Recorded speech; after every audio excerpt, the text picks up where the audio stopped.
शासित भाजपा के 9 साल देश बेहाल।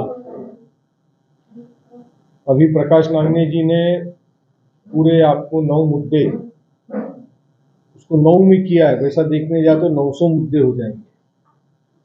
देश के हर समाज के, किसानों के, स्टूडेंट्स के, हाउसवाइफ के, महिलाओं के, बूढ़ों के, जवानों के, बेरोजगारी के, महंगेवारी के, इंडस्ट्रीज के, स्मॉल स्केल इंडस्ट्रीज के, railways, airports, ports, refineries, dams, ऐसे 900 मुद्दे हो जाएंगे कि 9 साल में भाजपा की सरकार ने कोई ऐसा योगदान का काम नहीं किया कि जिसके चलते हुए उन्होंने किए गए वायदे वो कहीं पे पेपर में भी पूरे होते होंगे, ऐसा नजर नहीं आता। बेरोजगारी बड़ी तेजी से बढ़ रही है, महंगेवारी की मार हर आदमी सह रहा है। जो भाजपा वाले 70 रुपए पेट्रोल और डीजल और केरोसिन और गैस 400 रुपए के वक्त आंदोलन किया करते थे, आज वो सारे कैबिनेट में है, मगर एक की भी आवाज कहीं निकलती नहीं है। देश के लोगों का आने वाले लोकसभा के चुनाव के मद्देनजर दिशाहीन करना, दिशा भूल करना, सामाजिक एकता को बिगाड़ना, देश की घटना को खत्म करना, ये इनका एक बेसिक एजेंडा है। और देश की घटना कॉन्स्टिट्यूशन को जो खत्म करने का इनका जो बेसिक एजेंडा है, वो इसको चला रहे हैं कॉमन सिविल कोड के नाम से। और कॉमन सिविल कोड के नाम को लेकर के हम देखते हैं मीडिया में भी 2 मुस्लिम्स, चाहे मौलाना होंगे या कोई पॉलिटिकल पार्टी के होंगे या एनजीओ होंगे, उनको लाके खड़ा कर देते हैं और डिस्कशन कॉमन सिविल कोड को वो लेके चले जाते हैं हिंदू मुस्लिम की तरफ, जबकि एक्चुअल बीजेपी का एजेंडा कॉमन सिविल कोड का लाने का है इस देश के अंदर का रिजर्वेशन खत्म कर देना। एससी, एसटी, ओबीसी, ये जो रिजर्वेशन है इसको ये खत्म कर देना चाहते हैं। और यही कारण है कि सुप्रीम कोर्ट ने जब ओबीसी का डेटा मांगा सेंसस का, तो इस सरकार ने 2021 का, जबकि सेंसस के पास डेटा होता है, कैटेगरी वाइज होता है, 2001 का आप सेंसस निकाल के देखो तो आपको डेटा मिलेगा, उसके पहले 1991 का सेंसस आप निकाल के देखो तो डेटा मिलेगा, 2011 का आप सेंसस निकाल के देखो तो आपको डेटा मिलेगा। मगर इस केंद्र की सरकार ने ओबीसी का डेटा के सुप्रीम कोर्ट को प्रोवाइड नहीं किया और इस तरह से जुगलबंदी करके सुप्रीम कोर्ट में मैटर को लटका दिया है। उसके चलते हुए पूरे देश में स्थानिक स्वराज्य संस्थाओं के चुनाव, विशेषतः महाराष्ट्र में, नहीं हो रहे हैं। इलेक्टेड रिप्रेजेंटेटिव्स वहां पे काम नहीं कर पा रहे हैं। नगर परिषद, महापालिका, जिला परिषद, ये सारे चुनाव उस रिजर्वेशन नहीं होने की वजह से लटक गए हैं, रुक गए। ये इनका एक एजेंडा है। खाली ओबीसी का रिजर्वेशन इनको खत्म नहीं करना है, तो इनको एससी, एसटी, ओबीसी सभी रिजर्वेशन इनको खत्म करना है।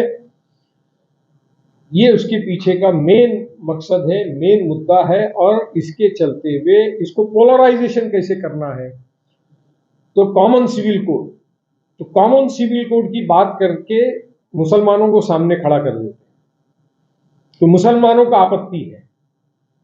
मैं ये आप लोगों के माध्यम से कहना चाहता हूं कि एससी के रिजर्वेशन में मुसलमानों को जगह नहीं है, एसटी के रिजर्वेशन में मुसलमानों को जगह नहीं है, ओबीसी के रिजर्वेशन में कुछ अंसारी, कुछ जुलाहा, कुछ बागवान, ऐसे कुछ परसेंटेज में ही मुस्लिम कम्युनिटी को वो ओबीसी के रिजर्वेशन में है। इसके अलावा मुस्लिम्स को कहीं जॉब में रिजर्वेशन नहीं है, कहीं एम्प्लॉयमेंट में रिजर्वेशन नहीं है, मल्टीनेशनल में रिजर्वेशन नहीं है। मुस्लिम कम्युनिटी को के लोगों को अगर प्रॉपर्टी के डिस्प्यूट्स होते हैं तो सिविल कोर्ट में जाना पड़ता है, अगर क्रिमिनल केस होते हैं तो सीआरपीसी का एक्ट लागू होता है, जो लोग शरीयत के बेसिस पे तलाक नहीं करते हैं वो स्पेशल मैरिज एक्ट के तहत कोर्ट में जाकर के डिवोर्स पिटीशन फाइल करते हैं। जिनको सिर्फ निकाहनामा नहीं करना है तो स्पेशल मैरिज एक्ट में जाके शादी करते हैं। तो मुसलमानों को कॉमन सिविल कोड आने से वो नुकसान नहीं है जो ये दिखाया जाता है। एक्चुअल नुकसान तो हमारे हिंदू भाइयों का है। कि मुसलमान क्या काम करता है? साइकिल रिपेयर करता है, एसी रिपेयर करता है, हाथ गाड़ी खींचता है, ठैया खींचता है, ट्रक चलाता है, रिक्शा चलाता है, केले की गाड़ी लगाता है, भाजी की गाड़ी लगाता है, क्योंकि उसको रिजर्वेशन प्राप्त नहीं है। तो इसमें नुकसान हमारे हिंदू भाइयों का है।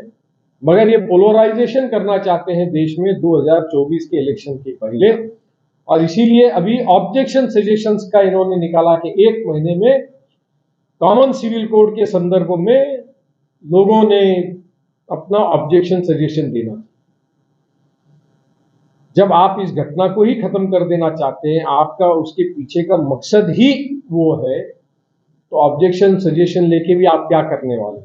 जितने ऑब्जेक्शन आएंगे उन मुद्दों को लेकर के आप इस देश में और पोलराइजेशन करोगे। जनवरी में राम जन्मभूमि का उद्घाटन आप करेंगे, अच्छी बात है। कई सालों से मुद्दा चल रहा था, सुप्रीम कोर्ट ने जजमेंट दिया, तो आप राम जन्मभूमि का एनकैशमेंट पॉलिटिकल करेंगे। मई महीने में लोकसभा का चुनाव लगेगा, तब तक के आप उसका एनकैशमेंट करोगे। कई तीर्थ यात्राओं पे अभी फ्री गाड़ियां भेजने लग गए, बसेस भेजने लग गए। तो मेन जो लोगों को चाहिए, रोजगार चाहिए। 15 महीने तक किसान बैठे रहे आंदोलन पे, कुपोषण पे। 700 से 800 किसान की जान वहां पर गई। सरकार ने जो किसानों को कमिटमेंट वहां दिया, मेरी मालूमात के हिसाब से तो एक भी कमिटमेंट सरकार ने पूरा नहीं किया।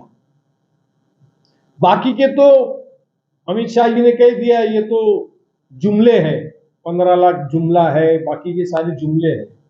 मगर जब सरकार में आने के बाद, आंदोलन होने के बाद, जो मुद्दों के ऊपर 15 महीने तक इस मुल्क का किसान बैठा रहा, उसके ऊपर के भी आपके आश्वासन की पूर्तता ये सरकार ने नहीं करी, और कोई भी उसके ऊपर एक शब्द बात करने तैयार नहीं। आज कई महीनों से इस देश को जिन्होंने सम्मान दिलाया इंटरनेशनल लेवल पे, प्लेयर्स हमारे वहां आंदोलन करते बैठे, मगर सरकार के पास महीनों महीनों तो फुर्सत नहीं उनसे बात करने। तो इससे आप और हम समझ सकते हैं कि सरकार का दृष्टिकोण क्या है। केंद्र में सरकार सिर्फ वापस स्थापन करनी है, देश को कांग्रेस मुक्त बनाना है, ये इनका एजेंडा था। मगर आप देखो एक एक राज्य कांग्रेस वापस आती जा रही है। अभी हम कर्नाटका में थे, मैं 15 दिन था, पूरी ताकत से जनता ने वहां पे कांग्रेस को चुन के दिया। और आप देखोगे कि अभी एमपी का चुनाव है, बाकी की जो राज्यों के चुनाव है, वहां पे आपको नजर आएगा कि कांग्रेस कितनी ताकत से वहां पर अपनी बुनियाद बनाएगी। और ये कांग्रेस बुनियाद कैसे बनाएगी? जब सत्ताधारी वचन की पूर्ति नहीं करता है, तब विरोधी पक्ष को जनता आगे लाती है। यही लोकतंत्र की ताकत है, और यही लोकतंत्र ये खत्म कर देना चाहते हैं। इसी लोकतंत्र को ये खत्म कर देना चाहते हैं। मणिपुर जल रहा है, कितने महीनों से जल रहा है, मगर होम मिनिस्टर एक शब्द नहीं है क्या? बताइए मुझे आप।